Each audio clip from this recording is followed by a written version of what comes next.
Hey, Mike, what do Kelly Slater and PT have in common? I don't know. They're both world champs? Nope, they both own Endless Summer box set. Oh my God, rad. You guys, you can get it too. The link's in the show notes.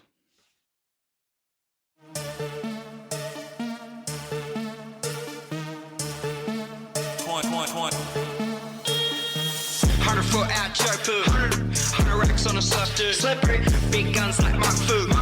Trap jumping like a kangaroo. 100 foot out. Hey everybody, welcome to the QuiverCast, where we chat with surfers from all around the world, from all walks of life, and we get their story. Find us at www.thequivercast.com. I am Mike, your host.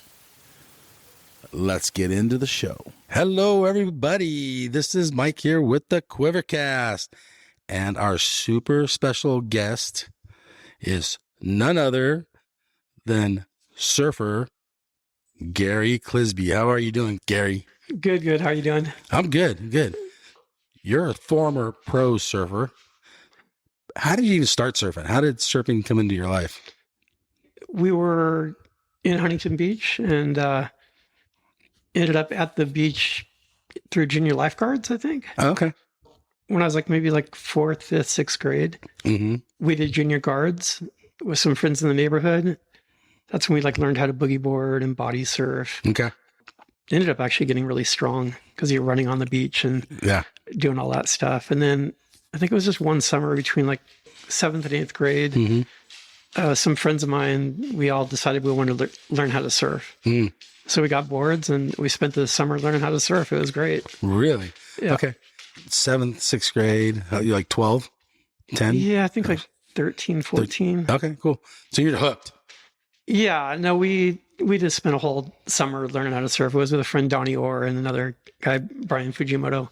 Okay. So we just we lived on the east side of Huntington Harbor, so we had to ride our bikes over to Sunset and Surfside. Sometimes we would take a boat to go surf, but we just ended up spending a whole summer surfing and got hooked. And so you lived off Warner or something? We lived on the 4th island. It's called Humboldt Island. Okay, cool.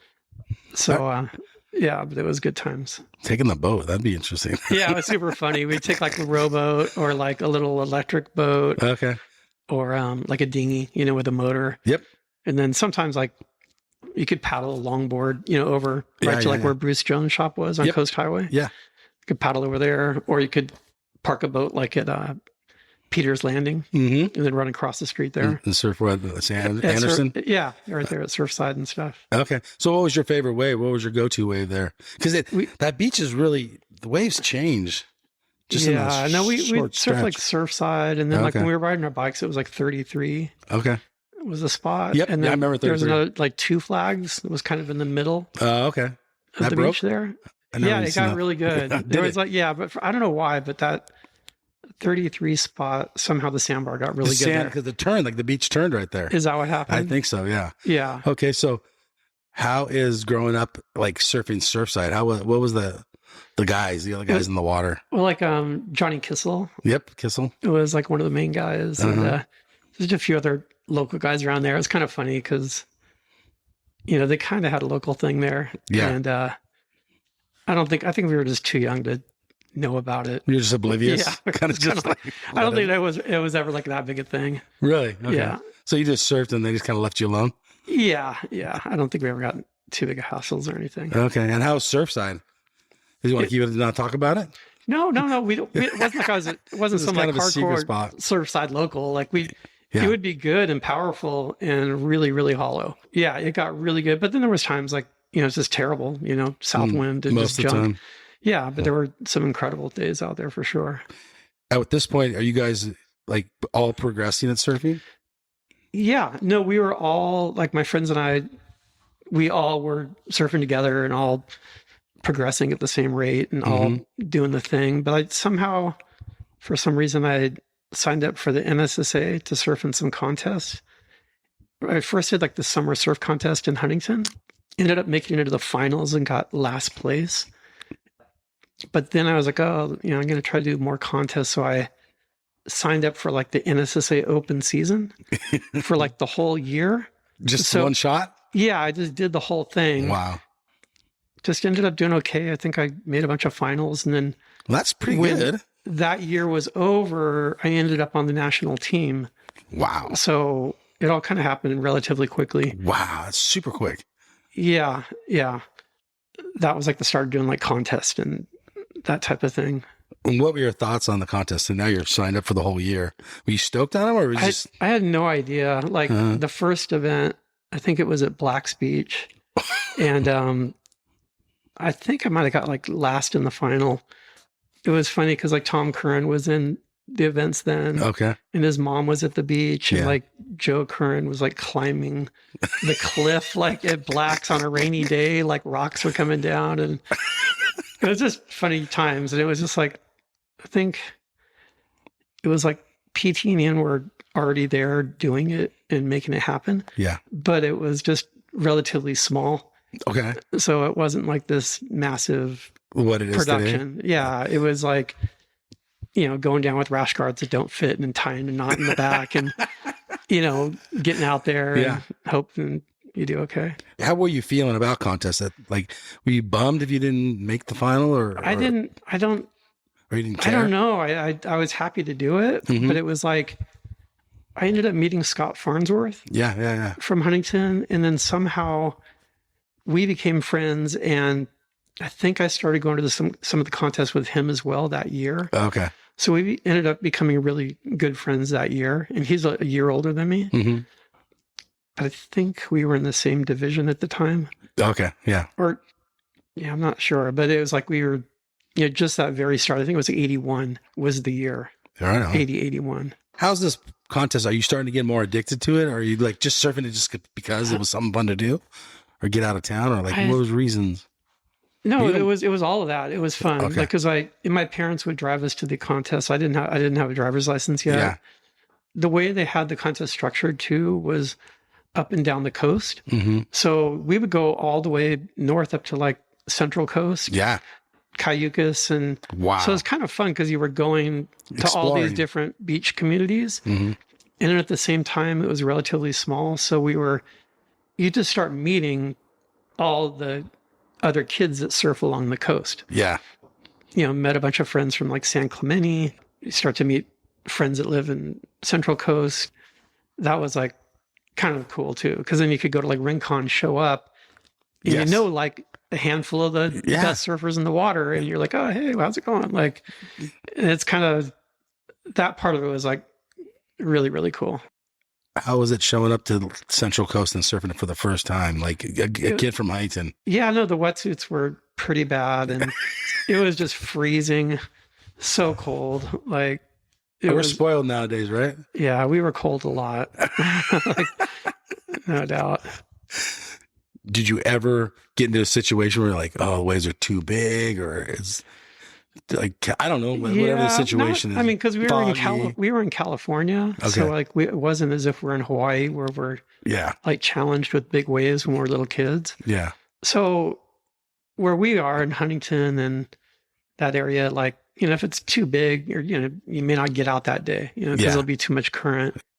Sophomore year, like a little older, we started surfing the pier more, hmm and that kind of became the main place we would surf. But as far as big waves in California, it wasn't ever, we didn't live north of Point Conception. So everything that's in our zone wasn't too big. And then how was getting into the lineup at the pier? That's that was totally that different. was totally a real deal. That was gnarly. It was super funny because it like, I don't know if it's like those old Dogtown movies. Yep. Where they kind of show how it was around Venice, and it felt like that around Huntington. hmm It was like all just surf shops. Yeah. So just tons of shops. Through Scott Farnsworth, I was able to keep my board at Carl Hayward's shop Oh, yeah. downtown, Mhm. right by the pier. It was just a gnarly scene. Like, that's where I like ran into people like we were getting yelled at and wrong place, wrong time. And just like, we'd be on Southside Bowl with like a big strong current. We're just trying to stay out of people's way and not get run over. And, yeah, it was pretty funny. Like, But then over time, again, you just start to meet all the kids that live in downtown Huntington, and all of a sudden they become friends as well. 2 years later, you're out at Southside Bowl with a bunch of friends. Like you're with a handful of people that you all know each other. Okay. And you can kind of trade off waves. In the beginning, where they like take it off in front of you and things like that? Yeah. Making it hard Huntington's for you? just has lots of current a lot of times. It does. And you're always like paddling against the current. To get in position. Yeah. So it was never that big a deal. And then plus, I think I was like with, some friends from Marina High School with Scott and some of the other other guys that were all surfing Huntington as well. So it kind of had like a little like pack of people to sort of look after each other and all that. Okay. And so you said Carl Hayward. So Scott Farnsworth was on his team? Yeah, he rode for Who Hayward. did you ride for? Originally Bruce Jones. Okay. So I rode for him for quite a while. Maybe three years. Okay. 3 or 4 years. How was he as a guy? He was awesome. It was super fun to like get to know him. Like I would meet him and he had this old BMW and he'd drive up to the hill there on Costa Mesa and shape a board and get me a donut and watch the board get shaped. And I really didn't, he'd put it under your arm and feel it. And he was awesome. I mean, it's like you learn a lot of things later, like how legendary people are. Yes. But like he was like such a legendary person. You see pictures like, Jericho Poplar, and then he had like stuff with like Mickey Dora and stuff like that. But at the time, you're not like, you don't really know like his history. But the funniest part is like I went to Hawaii the first winter with like PT&E and the national team. That was like when I was like a sophomore in high school. I think. I showed up in Hawaii with these single fins. I had like a 6'4" single fin and a 6'10" single fin. Wow. But they were beautiful boards. Like he made the most incredible single fins and like PT&E and like these boards are epic. Like it was so nice and they rode great. Like it was cool. But I was like, it was pretty cool riding for him at the time. And he knew how to shape for Hawaii? Yeah, he must have had the best templates because I showed up. I had glass on fins too. Well, that's all they had then, right? The single fin was glass on. Okay, yeah. So it's like pretty funny. So at what point did you transition to like thrusters and stuff? Everyone started making like these twin with like a stabilizer in the middle. Okay. So that all started transitioning where they had like glass on fins in the front and then like a box in the middle. Mm-hmm. Started transitioning into tri-fins from there. And also on the single fins, how did your surfing change once you started changing equipment? Well, I learned how to surf on twin fins.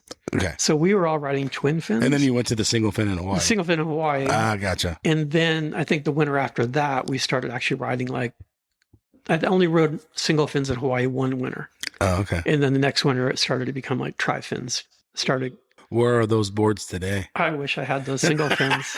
Those boards are amazing. I wish I had them. I don't know where the heck they are. Did you give them back to Bruce? Yeah, I must have had some trade-in program with him at the time, but I don't know where any of those are. Right on. Now you're working your way up the contest scene, and are you doing better? Or are you kind of still just making the finals, which is good? Making the finals is great. Yeah, no, I did pretty well. I think I got like second in the nationals a few times, and then did well in Hawaii. We do these contests, Mabo Royal. It was a Haleiwa, so I always seemed to do pretty well there.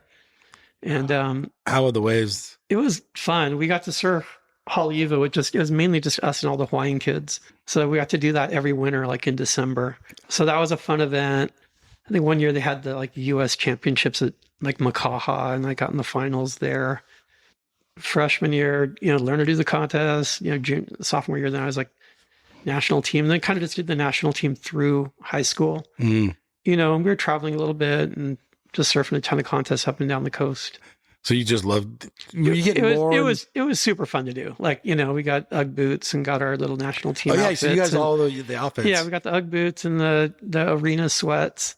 It was fun. It was like fun being in high school and being on our high school surf team, which Scott and I were on for those years. And it was fun because we competed against like Huntington, which is, we were Marina High School. Yep. And Huntington High was like the most prestigious, best surf team, in the area. Yeah. But with Marina High, we actually beat them. Like, wow. And some like that pissed them off? Yeah, no, it's just funny because Scott and I were on it, and then there was like Glenn Tilley and a handful, Ryan Keenan, and a handful of other people that were really great surfers that all went to Marina.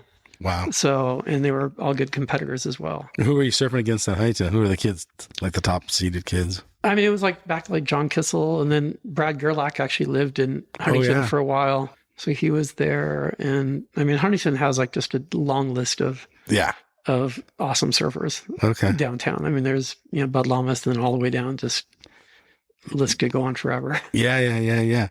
Okay. So then you're progressing. At what point did you like say, you want to be a pro surfer? Not really.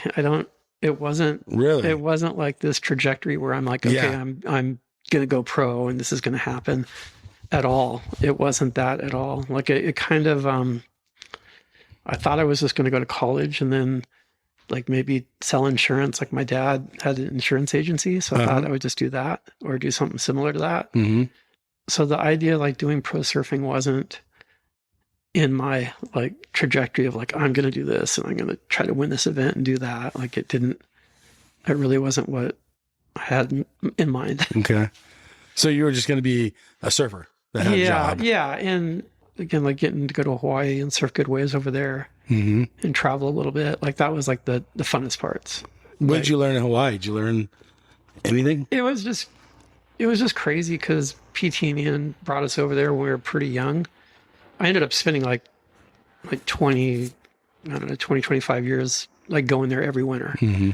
And then we ended up going to Kauai a bunch of years after that. But it was just crazy having them take us to Sunset and just everyone had to order big boards and show up in Hawaii with big boards. And, we ended up at Sunset a lot and Haleiwa a lot. Wow. And if it was big, like it was kind of like the peer pressure. Like you show up at the beach and everybody's paddling out and you're like, well, he's paddling out and she's paddling out. Yeah. And, it would be, you're kind of like along for the ride with the rest of the crew. Okay. But, I think at the time we were all in pretty good shape and good swimmers.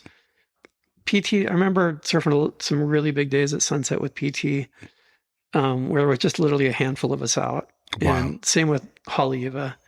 We surfed Haleiwa really, really big with just like, it was like Scott Farnsworth and Mike Parsons and like Tom Kern showed up and a couple other guys. And it would just be, and Dave Parmenter, I think was at this one year. We had some really, really, really big surf. And, it was just, I don't know, it was just different, coming from California and then getting over there and getting acclimated to it. And then also at the same time, meeting a lot of the younger guys. Like, I think that first winter I went to Hawaii, I met Brock and kind of became friends with him and surfed with him at Haleiwa, I think that first year. And then also just all the other Hawaiian kids, at the same time. And that was all really fun. More about Hawaii. First off, was it as crowded as it is today? No, the thing was crazy because Ian loved Haleiwa. So we'd always have to go to Haleiwa. Mm-hmm. And we would drive by, I remember specifically driving by Jocko's and going like, what is that wave? Like, and there would be nobody out. And like, we literally just were only allowed to surf. They pretty much had us like locked into the surfing, like certain spots for the day. Yeah. One day we posted up at like back door off the wall on like a really iconic day, like where it was like, I think it was like New Year's Day and it was offshore. And I think PT got a cover shot that day. And, oh, really? Yeah. And it was just amazing and sunny. And then I think like Tom Kern got a double page spread doing a bottom turn at backdoor that day. Wow. But it was like, we would kind of just post up at different spots, but it wasn't crowded. Like I remember surfing Rockies with just a handful of people and not crowded. So you guys actually could ride waves. It wasn't like trying to we would show up and it wasn't that crowded. Wow. It wasn't crazy. Pipe, I think, had people out, but I wasn't ready to surf pipe. You weren't? Not when we first went there.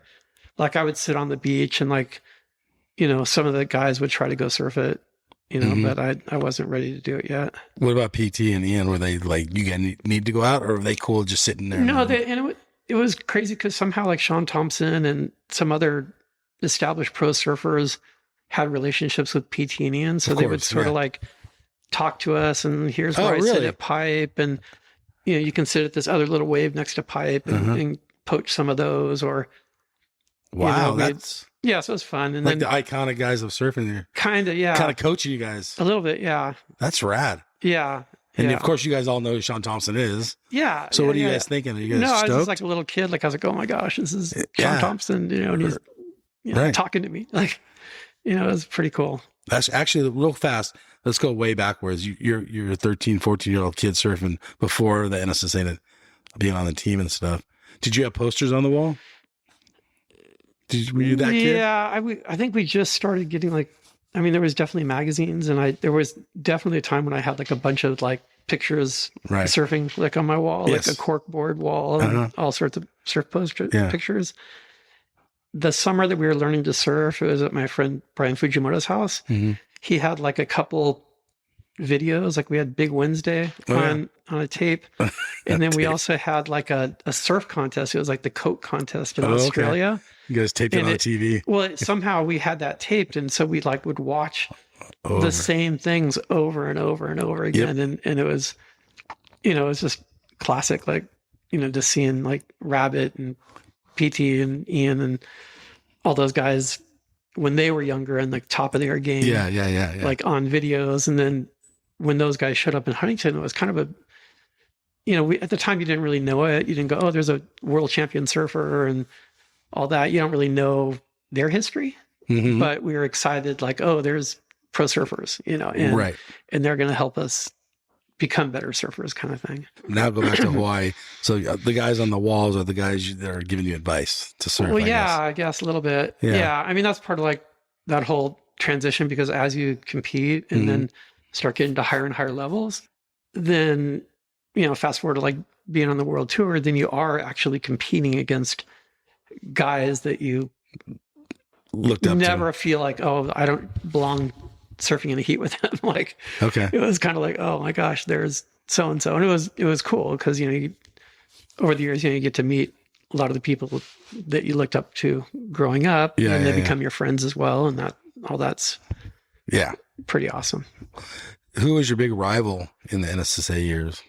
Did you have a rival? I don't know, because I was a little younger than Scott Farnsworth and like Ted and a lot of these guys that were a little older. I was like one division younger. I guess like Brad Gerlach, he was kind of in the same area division. Yeah. I don't remember anybody like in particular where I was like, oh my gosh, that's like the guy. There wasn't like a guy to beat that everyone wanted to beat. But it was kind of funny because there was like a next generation below us. Oh yeah. Where it was like David Eggers and Matt Archibald and, Doug Silva was like, we were really good friends as well growing up. And it's kind of like the next generation below me. Those guys were all like a year younger than me, even maybe 2 years younger. So they were coming up underneath us. Yeah. And then I was chasing the guys above me that were a little older. Okay. So I was kind of like stuck in the middle a little bit. But I think it was like almost like Scott Farnsworth, Mike Parsons, and myself were kind of a little bit the same age. And then just trying to remember who else was below. I just remember that, guys that were like just a little bit younger. Wow. But, was the surfing different? Let's say the generation above you and the generation below you. Were you guys kind of all surfing differently? No, everyone was just piled together. I mean, surfing was like progressing at kind of the same rate. Yeah, the younger guys for sure. Yeah. But I think there was definitely a point where, like just with any generation, as like this next crew of surfers, we're just not so much in giant surf, but in like, head high and smaller surf, they were just better surfers. They just surfed faster and did better turns and just were flat out better, So like, as there was like a transition of like the older guys kind of aging out or just not able to compete with the next generation. And, usually kind of see that happen over and over again. Did you feel that? Did you feel the heat from those guys? From younger guys? Yeah, from the younger guys.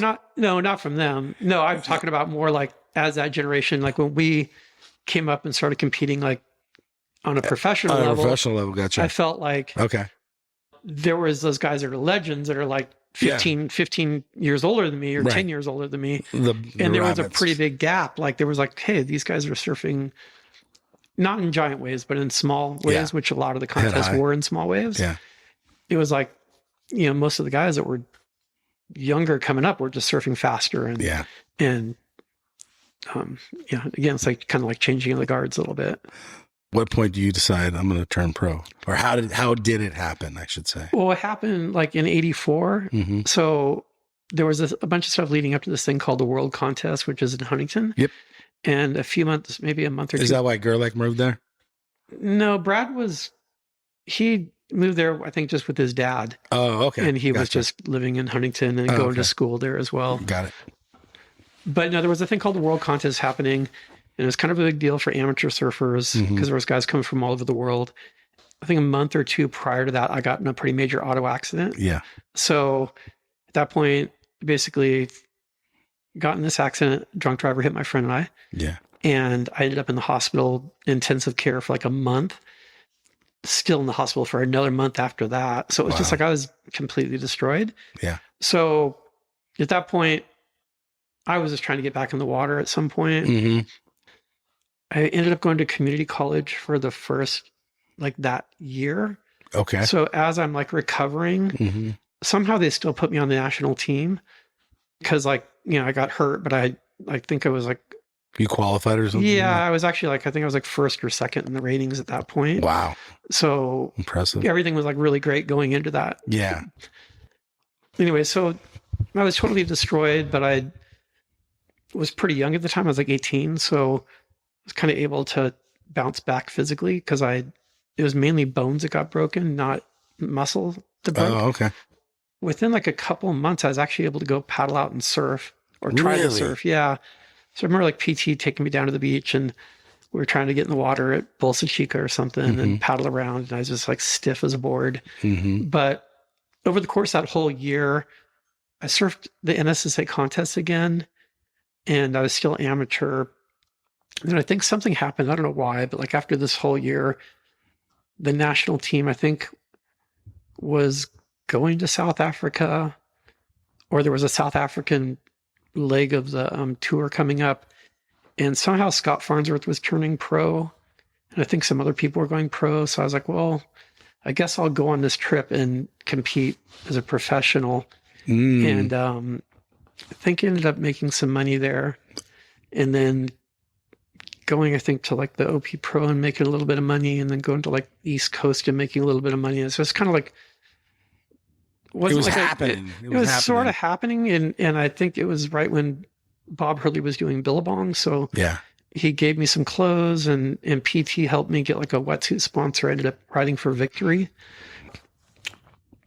Things just kind of like started happening, and I went to Japan in October of that year and I ended up getting third in the contest. Wow. So that was a pretty big deal. Yeah, huge. Yeah, I beat Aki. So I was like happy about that.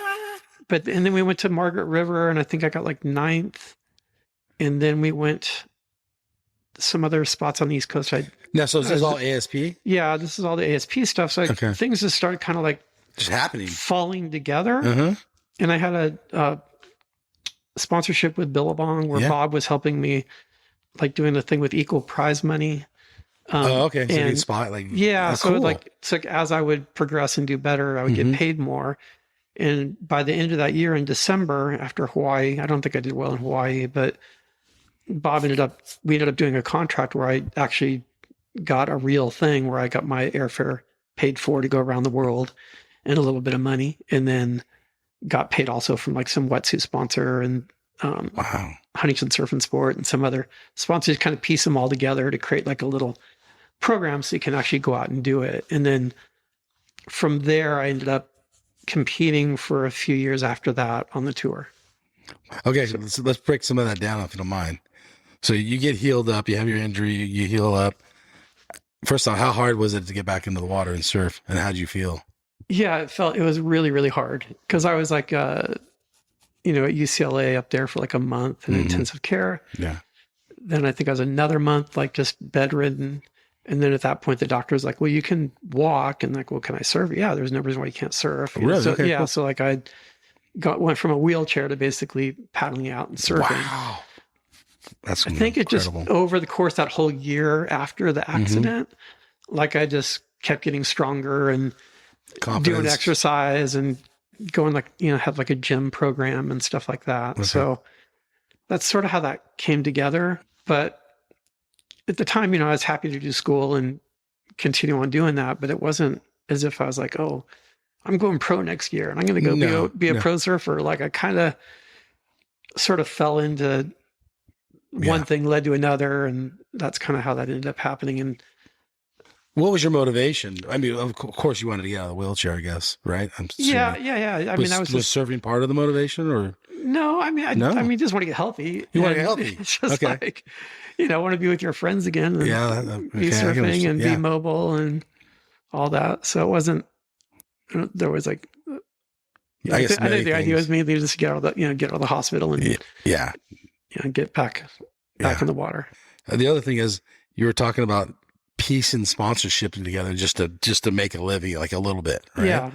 Yeah. First off, is pro surfing like that today, or no? Well, I think pro surfing like kind of went through a thing where obviously through the 80s, 90s, it's like upward trajectory, just kept going. Yeah. The thing was like the sponsorship, that whole ride, where Quicksilver, Billabong, Volcom, eventually Hurley, all those brands, as they continue to grow and get bigger and better at what they did, they were able to sponsor more events, more surfers. The whole industry kind of revolved around those handful of brands really supporting the payment for surfers. So I think that kind of peaked out like maybe in like 09, 08. And I think since then it's kind of like a little bit just tougher every year, even though surfing's more popular than it's ever been. I think the sponsorship opportunities they might have peaked out. Mm-hmm. But again, I don't work on the marketing side. Like I'm not negotiating contracts, and I never really worked on that side of the surf world. We'll stay on that subject for a minute. It sounds like it pieced organically together. Yeah, it worked fine. It worked out great. Like you weren't handing out resumes or no, I had saying this is me, this is what I've done over the years. I think what happened is just because I had a pretty good amount of success. Yeah. Doing the pro surfing pretty early on, then that just sort of like stacked up things where I had like a good little package of money coming in plus the prize money, and it was sustainable. Like it made it so it worked for me to do the tour. Okay. So you were loving it, or how were you? No, I loved it. No, especially the first couple years was amazing because it was just going to places for the first time. Yeah. And it was just, there were a lot of events back then. It was a little bit of a grind because we were traveling a lot. So we'd be in Australia twice a year, Brazil twice a year, Japan twice a year. Like we were just kept kind of going a lot. And the contest would run like each week. Yeah. So, if we had like a European leg, like we had, Lacanau, and then we had like the Hossegor event, then we were going to Fiskell Beach in England, or I think it was. Yeah. But it was like 3, you just knew like, hey, I had 3 weeks and I'm surfing 3 contests. Yeah. Regardless of conditions. And, but it was kind of a grind, Yeah, there was times like where we didn't have accommodations and show up at night and be like, where are we sleeping? And what would you do? We just figured out ways to make it work. I mean, did you like sleep under a tree or something? Like, well, no, one time it was pretty, you might've heard it before, but a bunch of us showed up in France one time and it was raining. And it was at night, and no one had a place to stay. We ended up like breaking into the event trailer for the contest, and we all like slept in board bags and stuff like at the event.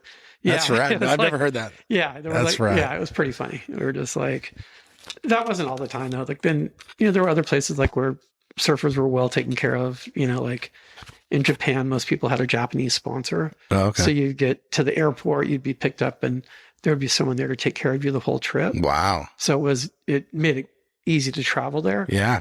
And then a lot of times like a brand, like a Billabong or whoever it would be, you might travel with a group of people to somewhere, or you meet up. Like there was times I'd traveled with like Mike Parsons and Dave Parmenter through Australia one leg, or you'd meet up with friends. And I traveled with like PK and Pierre Tosti and Dave McCauley. We traveled together a little bit. Oh, cool. So you kind of like just meet up with friends and kind of make it work. So rad. So it sounds like you had a lot of friends.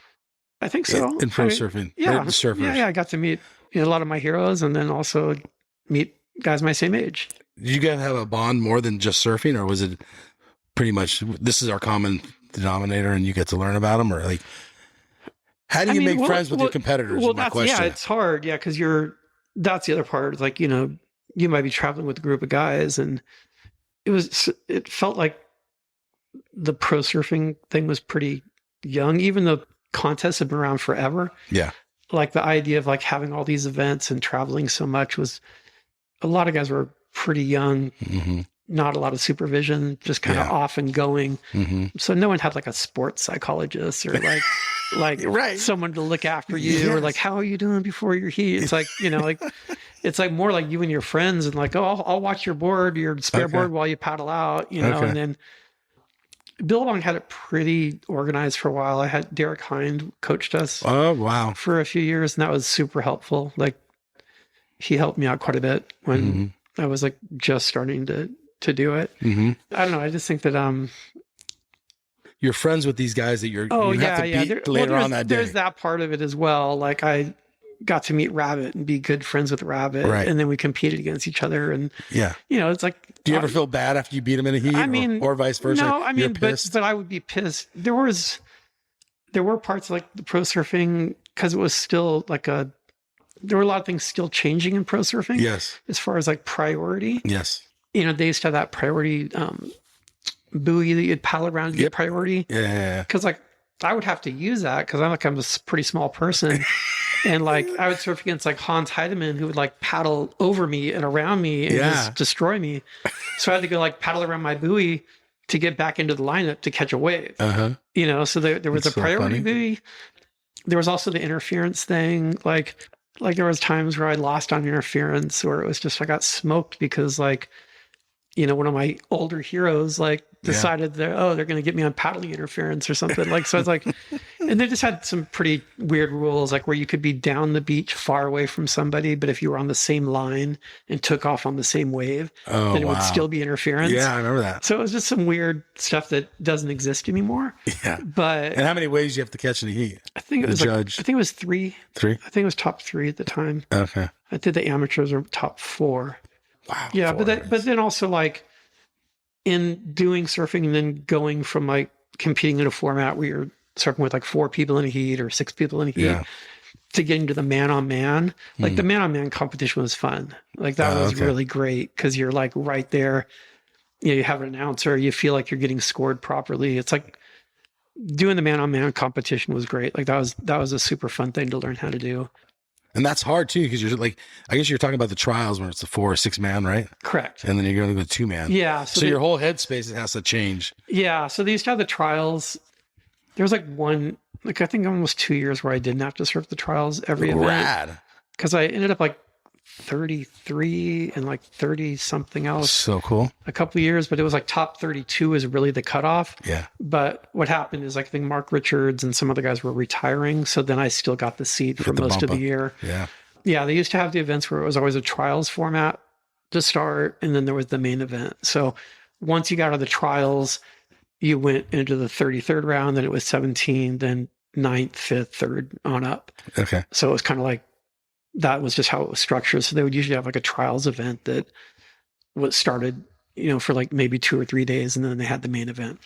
Did you have a rival, like someone you had to beat when you were in a heat? Like you may either personally didn't like him or you just had to beat him just to prove a point? I don't think so. No? It was pretty funny because like, yeah, there wasn't any like, oh my God, like I had Martin Potter in the heat or something. I had to beat him. There was for sure like a national pride thing with Australians at the time where like, you know, these Americans and da da da. So there was like a little bit of that for sure. But then ironically, you know, I ended up kind of riding for an Australian brand.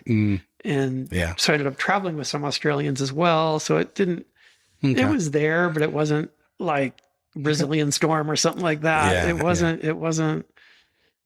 there wasn't that. And, you know, as far as like rivals, it wasn't like there was like one thing or person that got under my skin. Because you always hear like the Martin Potter bad girl. No, and I, you know, like my pro surfing career was like okay, but it wasn't like as if I wasn't, you know, making finals every weekend. You know, I was fortunate. Like I got some quarterfinals, semis. That's right. That's awesome. Like 5th, 9th, 3rd, a bunch of those. But like, there's a next level of competition where, there's the guys in the top 16, and I was never in the top 16. I was like always in that back half, reach certain levels of success. And for me, like when I was doing it at the time, like I was happy to get a fifth or a, ninth. I was like, oh my God, I just made, really good money and I got to surf. And so it was like, I don't know. I don't think maybe I should have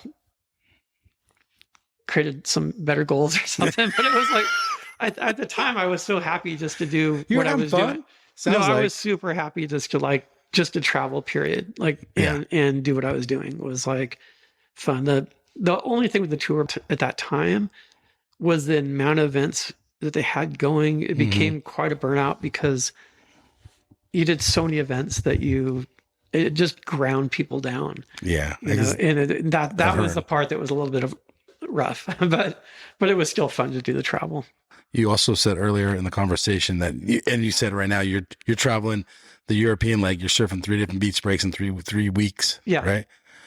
How was your quiver for these breaks? Like, are you surfing similar waves or like completely different? No, we just had the same. You just show up with a couple boards. I rode for Island Classics for a while. Yeah. And so like sometimes I would like swap a board with Derico or something, or like, how's your board working? Oh, mine's working this good. Like.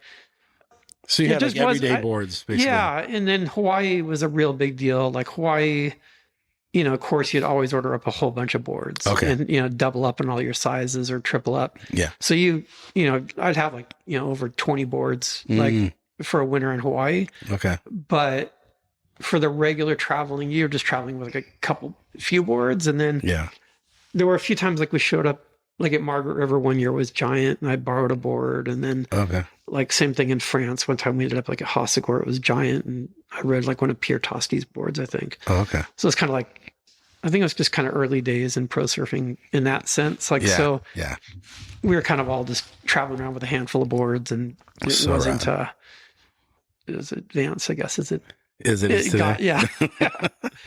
Yeah. You didn't have your team getting their boards. Well, it did. No, there was all glass in fins too, right? A lot of glass in fins. Yeah, for sure. Yeah. We traveled with a lot of glass in fins. Like a lot of times guys would kind of like, have ding repair kits with them on the road, or you'd show up into a town. Oh, I got my fin broke out or whatever. Have to deal with that. But how was like booking flights and stuff? Was that on you too?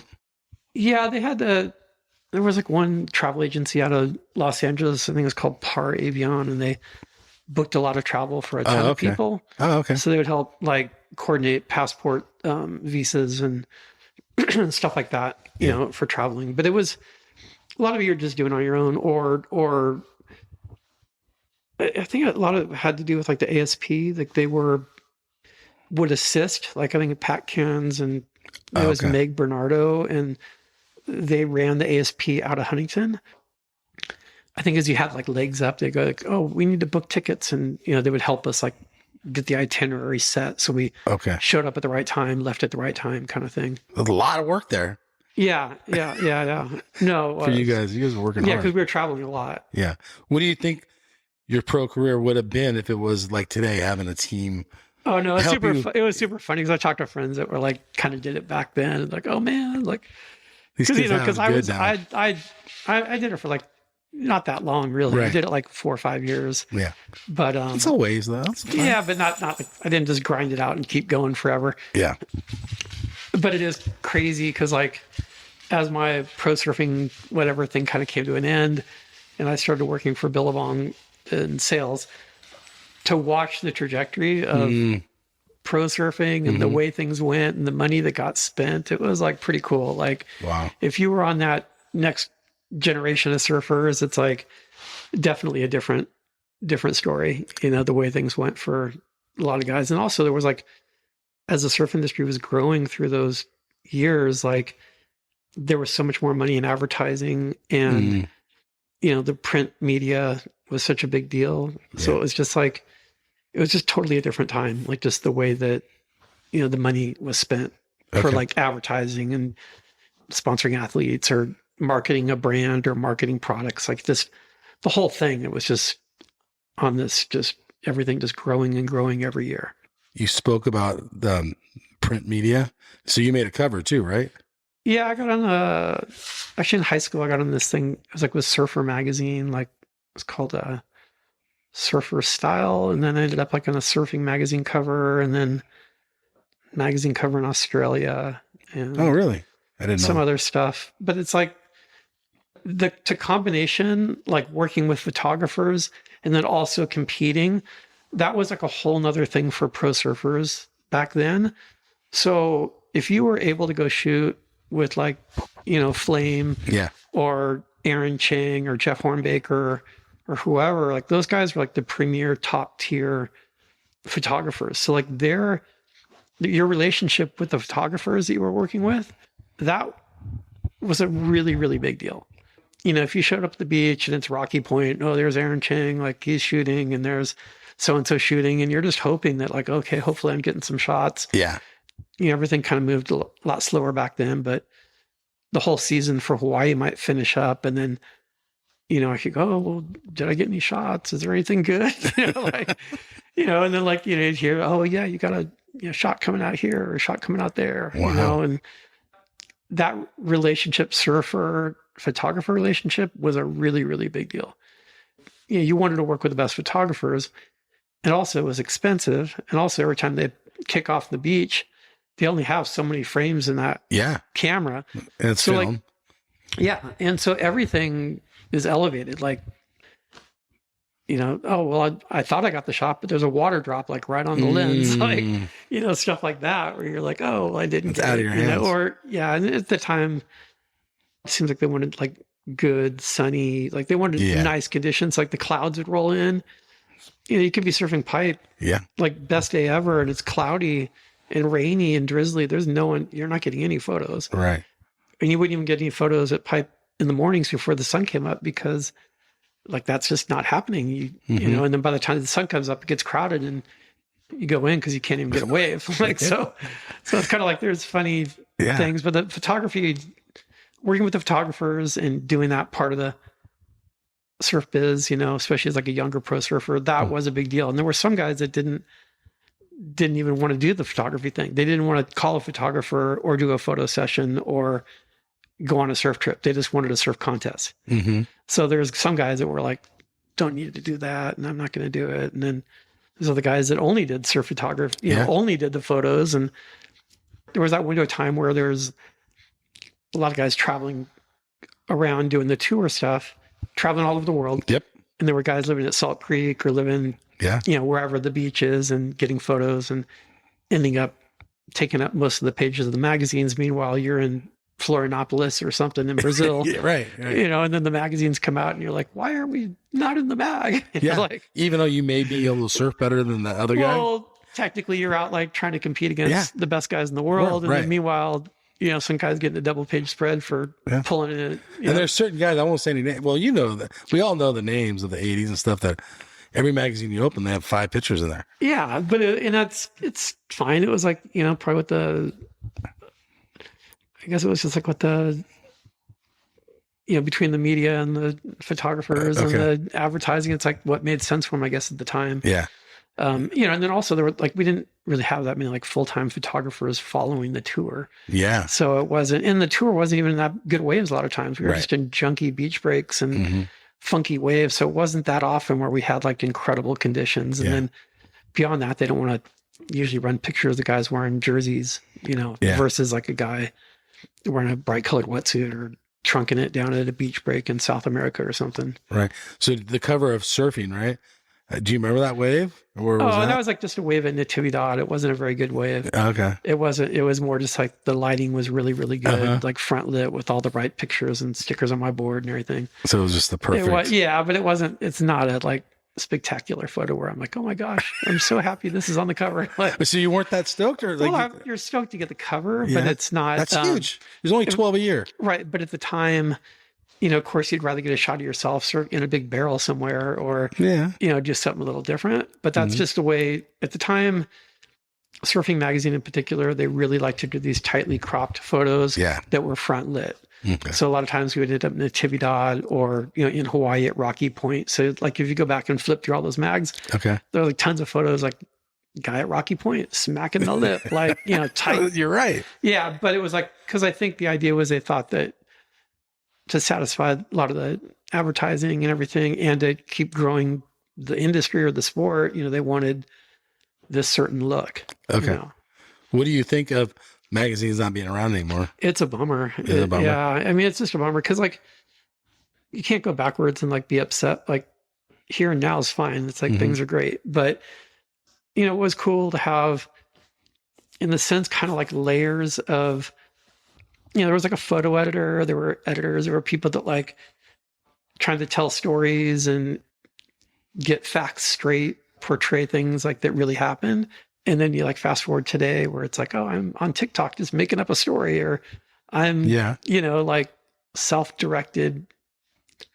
It's just a different time. But like, I unfortunately, like, having the media and having like a real magazine with, real print media, I thought it's a bummer to see it, gone. Yeah. I mean, it's unfortunate that like surfing and surfer had to go away. That's just crazy. Do you think back in the day, were they telling the real story, or was it more surfing and surfer? Yeah. Just in general. Well, no, I mean, they had, stories to make up, stuff like that. Okay. I'm just saying like more from the standpoint of like, the price of admission of like, going to Hawaii, spending the winter and getting a few shots and stuff like that. Yeah. I don't know. I'm not trying to like say that was one way or the other. Like, I don't know, like an axe to. No. I'm just wondering. I never thought of that question. Yeah. No, it's just, no, the funniest part is like, when you see like Instagram and a lot of things where it's just like, it's sort of self-promoting. Yeah. So it's like different. It's so different than being like, oh, I'm gonna pursue this event, like whatever it is, and then there's like a measure to your success based on actual like what you did versus like going, okay, well, here's my photo collage of my weekend or whatever. I don't know. Yeah, it's just a different time. It's not. I don't hate it. I like watching all sorts of stuff. Like, how do you think you would have done yesterday in today's world? Does that make sense? Would you have been a good self-promoter, or would you not I would have showed up to work and done the deal for sure. No, because like even when I was doing it, like going back to like talking about doing the pro surfing and the amateurs and all that, I still, your job was to go get a hold of a photographer, and if you're in town, like, and it's sunny and the waves are good, it's like, go get some shots, like go get the photos, go do the deal. Like that was like part of the job. I think I would have figured out a way to, if I have to do Instagram or have to do TikTok or whatever, I'd figure out a way to do it, but at the time, like I don't know, I guess I'm conformist. That's actually, I have a to question. Make it work. Yeah. You said to go do the job. Did contests, did magazines, working with photographers and so forth, did surfing become a job for you, or was there always a love? For sure. Yeah, no, it was like you did it. Like, because the thing that's funny is when, like, when I was done doing the surfing and like I ended up getting a job doing sales at Billabong, like I stopped everything. Like I never called a photographer to go surfing and shoot a picture of me. Like just shut it all down. And then I moved down here to San Diego and it was like, dude, there's all these great waves, these reefs, all this other stuff I can go surf. And it wasn't like I was mad at photographers or anything or upset about the past. It was just like, oh, I'm just doing this by myself, like just going. And it was fun.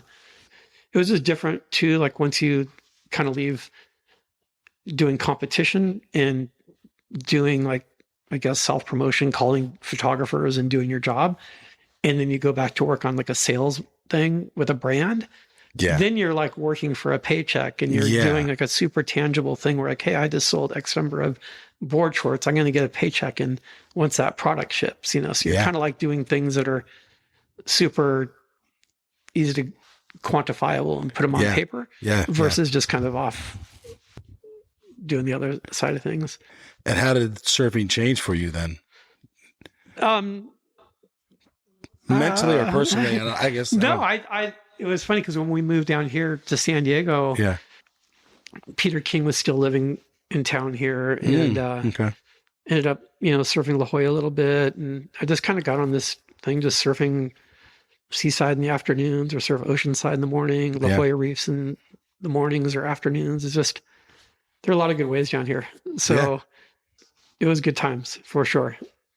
I didn't regret, like, there wasn't a point where like, oh man, I wish I had a photographer. Like, I was just like, it was just like, there was so, it would, cause I grew up in Huntington and Huntington's great because there's waves all the time. There's always a good wave to surf in Huntington, like South Side, North Side, go to Newport, whatever. There's always a wave. But down here, there's just it was a little more spread out, and I didn't grow up surfing in reefs. Yes, me too. Yeah. So it was super fun to go surf in La Jolla and surf in, even just to surf Seaside, which was a reef, just to be waves in the same spot. You don't have to paddle all over and it's not a beach break. So I like that, I like that part of it for sure. How did you decide to, I'm hanging this up and I'm going to move on to do something else? Well, I think what happened, like, there was a window where the guys that rode for Billabong were just doing so much better than me in contest. And it was like Richie Collins and Sonny Garcia. Oh, yeah. There was that generation, like even though they're like maybe a couple of years younger, like they were like making World Tour, winning bells and winning huge events and stuff like that. And I wasn't doing that. OP Pro or US Open. Yeah. I mean, I was doing okay. I was plodding along, making some events, but Bob was like, for Bob Hurley, who was running Billabong at the time, he was like, look, I'll just, I don't know if you should do the tour anymore. Bring this. Yeah, no, it was like, hey, I'll pay for you to travel and you can travel all over the world. And whenever you want to, you can do a photo trip anywhere in the world. And at the time, like, that didn't even seem that good of a thing to me. Like, I was just like, I don't know. Like, I think I tried doing a couple photo trips, but Bob was like pushing me in a different direction to do that. So the idea of like getting the round the world ticket, that was sort of going away. And then this other transition into like being like a free surfer, which really didn't sort of exist at that time. Like Ronnie Burns sort of did it, but wasn't, to me, it didn't seem like a real job. And then for like a really short window of time, I tried to help with the team at Billabong, but that didn't work out. And then there was like a sales opportunity to be the sales rep down here in San Diego. Okay. So that a bunch of guys, interviewed for that job, and somehow I ended up getting it, ended up moving down here and then never left. Like, we moved down here in the early 90s, and that was just a whole second large part of my life for, of course, 20 plus years, working on the surf industry side. Do you miss contests? No, not at all. Like, cause once the tour thing was done and were you fried? I was totally burnt out on it, but I like totally zero interest in going to a contest. Like, zero interest in like putting on a jersey.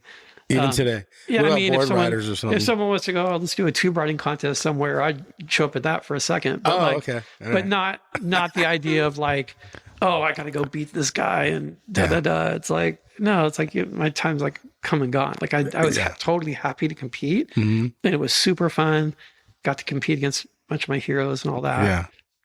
Beyond that, it was like, dude, that's done. Like, I'm super, super done, and so happy just to go to show up at a beach and try to find waves with no one out and surf alone and do that. So that's kind of what we do now. That's rad. That's awesome. Yeah. You had a long career with Billabong, or how long did you work for Billabong? Well, it was funny because I was friends with Bob Hurley. Oh, yeah. Some of that crew, like early 80s. So one of my friends at the time is Ron Quigley, and Bob, that's kind of how I met Bob. And it was also when Gordon Merchant was just starting Billabong here, like in the really early 80s. Okay. So he showed up like I think it was like at Bob's house or even at Huntington, and he brought Aki with him. I think we went and surfed river jetties together one day and like had like little mock heats and stuff, but it was like right when Aki was just showing up. And then that was kind of like the start of that relationship of meeting Bob and then kind of keeping in touch with him. And then that's who I ended up riding for as a sponsor for surfing.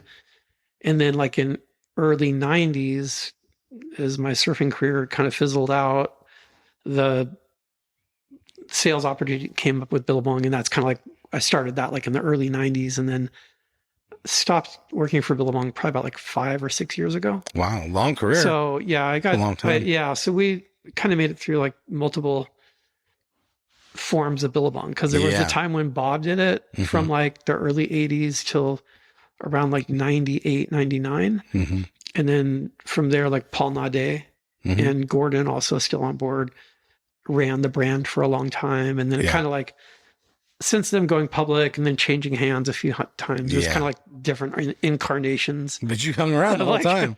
Yeah. Well, I mean, I was down here in San Diego and it was a good job. Like there was I mean, I'm surprised. Like I would think people are losing jobs and you're keeping yours. That's awesome. I hung in there for a super long time. Eventually the sales just weren't there to really support the territory. And, you know, so had to move on from there. But it was like super good times and also like really fun just to be at the beginning, what felt like the beginning of like the surf industry kind of booming, and then just being part of that, all that, you know, different windows of time and just seeing the brand grow and get bigger and bigger. And just, you know, it was fun to be along for the ride, I guess, you know, or be part of it as it was happening. Okay. So I'm going to put you on the spot. Well, first off, let me ask you, what is the state of the surf industry today?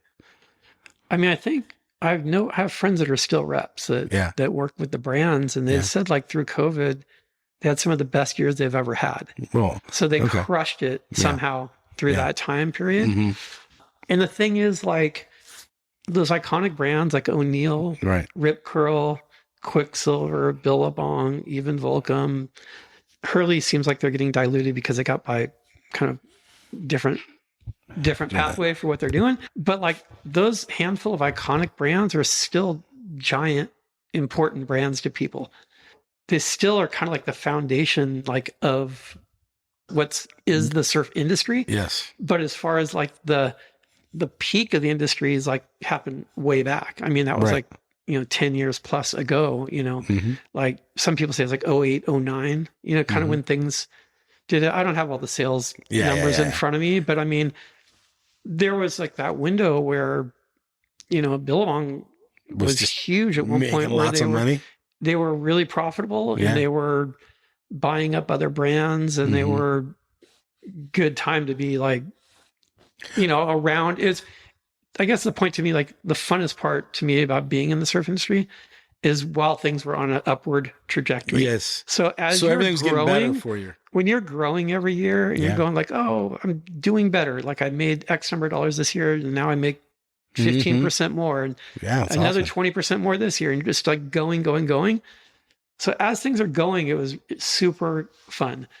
When things peaked out and then things are like either going flat or you're on a downward trajectory and it's like war of attrition, then you're just like, that's not fun. Like stressed it's not, a little? Well, it's just not fun making less and less every year. Of so like, not that money's everything, but when you're working as hard and then making less, it's less fun. Yeah, I get that. So back in the magazine days, the companies kind of own the surf world. The companies had like a big thumb on like, hey, that if you ride for Billabong, Quick, Hurley, Volcom, whatever, you're going to be part of that mix that's going to see a ton of media. You know, if you rode for Reef or rode for whoever that were like big advertisers and you had a Reef sticker on your board, you're likely to see more editorial shots of yourself. Right. I mean, that was just like the business of surfing. Yeah, that was happening. But as far as like surf industry today and all that, I mean, obviously you just look at sales numbers. I mean, it's like a small percentage of where it was at the peak, but also like with the authenticity of the brands and stuff like that, like you could say it went off the rails and like distribution went crazy and all that. And it's easy to get a rearview mirror out and look back. Of course. Oh yeah, they should have done this, should have done that. You know, and while you're in it at the time, you know, it's like you're see things happening or see decisions happening that you may not agree with. But at the same time, you know, I think a lot of parts are like just like a rising tide. You could have like been the outlier and maybe tried to go a different way or different angle, but kind of felt like part of it was just being part of a rising tide or a dropping tide. Okay. There's big names. The guys on tour on the CT that have no sponsors or very little. I mean, I don't know. What's your perspective on it? Why do you think that is? Everyone, how many sponsors do you have? 10? I know you weren't making a lot of money. Yeah, I had a handful of sponsors and it worked out fine. Yeah. Yeah, no, it's weird. It's super weird to see like some kid like going from working in a surf shop in Australia to being on the tour the next year and then no stickers on his board or whatever. And it's just a kind of a bummer that the brands maybe don't have the money, or, you know, maybe the marketing story is not there between that, you know, behind that athlete to create a story that's something, you know, capture somebody's imagination. Like the idea is like, you really want to sponsor people that are interesting people or have a good personality or something that's like, would help you drive sales for your brand. You know, maybe they're not really, maybe they've just surfed contests their whole lives and there's no, I'm sure they have a good story behind them, but I think there's like kind of the storytelling behind like developing the personality, and then you like get to know who the surfers are, and maybe that's their job to do, or, you know, you could blame it on the surf industry or the contests aren't doing enough to promote these athletes, or however you want to spin it. But, you know, it's a bummer. You know, you'd like to see, I guess, more money there. So guys aren't sponsorless, but it's a weird dynamic because like I love surf contests and I love still watching them. Okay, that was my next question. I still love watching all the events and following it. Okay. And do you follow it? Yeah, I'll watch a lot of it because it's fun to watch. I like watching the heats, but there's for sure like a disconnect between some of the pro surfers getting, you know, paid by a brand to market a brand versus them and their natural talent and just loving to watch them surf. You know, there's something there. I mean, I know that like the very, very top tier athletes are probably making more money than anybody's ever made. Yeah. But then there's a huge gap below that where there's guys just not making anything. Right. Or sponsorless. Yeah. Whereas like go back 10, 15 years, mid-range surfers were making a couple $100,000 a year. Right. Which they should. No, which is funny. You know, it's just it's just a different market now. That money's gone. Like, just like if you were saying like, oh, I used to have a record store. I used to sell these records, and now I don't sell records anymore. Or I used to be with a record label in music, and now that it's gone all to Spotify, like I don't make the same amount of money as when I used to make $1 a record. Good point. So it's like, you know, whatever, like creative destruction. Like things come and go. Like that's where we are today, unfortunately. And I don't even know if it's unfortunate. I mean, like the product you're getting from watching a world tour event's pretty rad. Like it's good. It's professional commentating, like an event, it's free. You get to watch it, you know. It's free. Like you're right. With that being said, you're watching all the events like throughout the year. I'll watch most of them. Most of them. Yeah. And it depends on the waves or what makes you. I'll watch them for entertainment. I mean, it's just like background noise. You know, it's like watching you know, I'm not like a baseball fan, but you know, it's kind of like, it's long to watch a contest. So it's like, if you're like, I could go do gardening and have the contest on and listen to it on my headphones. And then I'm gardening away and then, there's someone actually caught a wave. And it's like, I get to watch the wave and then put my phone back down. And do you have any person in particular, or do you have a favorite surfer? Like you don't want to miss their heat if you know their heat's coming up? I mean, I love watching. There's tons of guys I like to watch. Like Gabriel Medina. You like Gabe? Yeah, he's like, I mean, because I'm a goofy foot as well. Yep. So like just watching him's incredible, and it's like most of the guys are like insane to watch. Like almost all of them. You know, there's not like.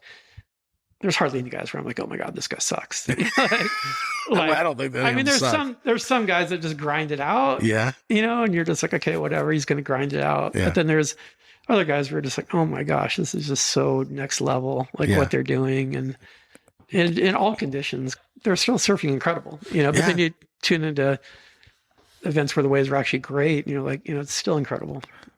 Challenger Series and the 3-tier. What do you think about that?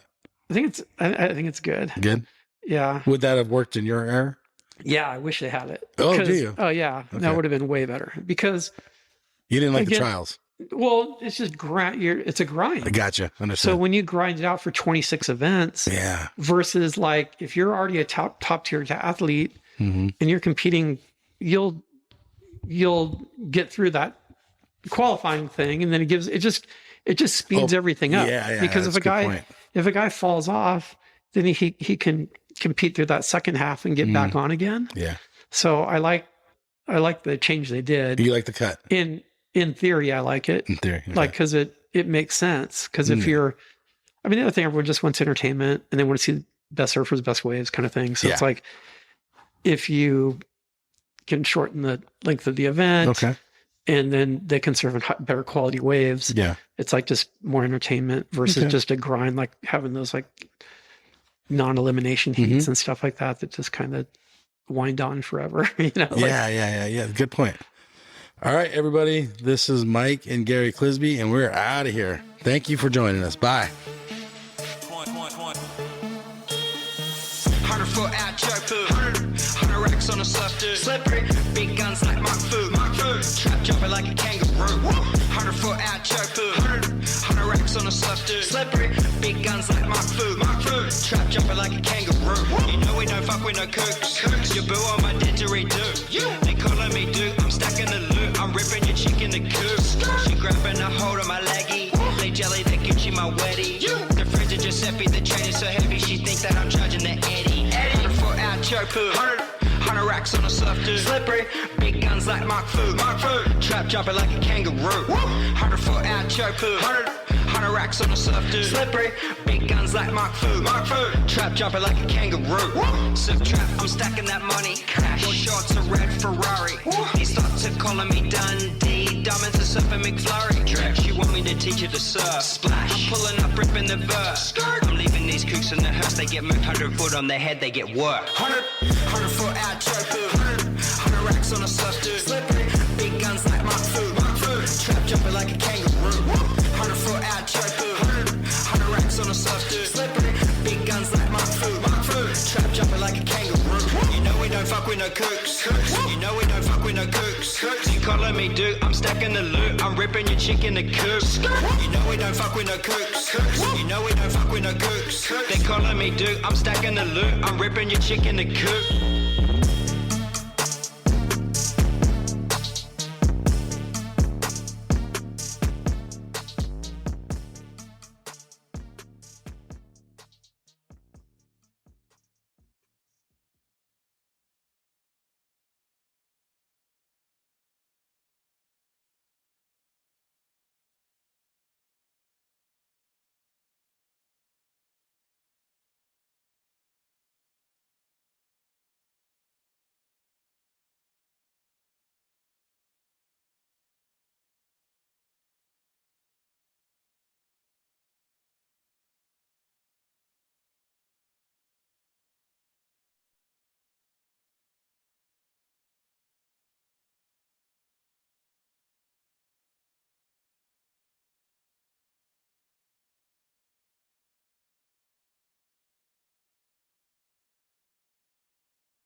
Hey, you guys, Endless Summer box set. This thing is legit. It's authentic, numbered certificate in it. It has a 5-frame film strip from the original print. You will literally own a piece of history. It has a specially minted bronze medallion. Dude, that thing's sick. Okay, there's so much more here. Go to the show notes. There's a link on there. Go check this piece of history out. This thing's rad. Seriously. Smithsonian American History Museum has it. It took 4 years of research with 3.5 in production, all hand assembled. This thing's rad. So much to this awesome box set.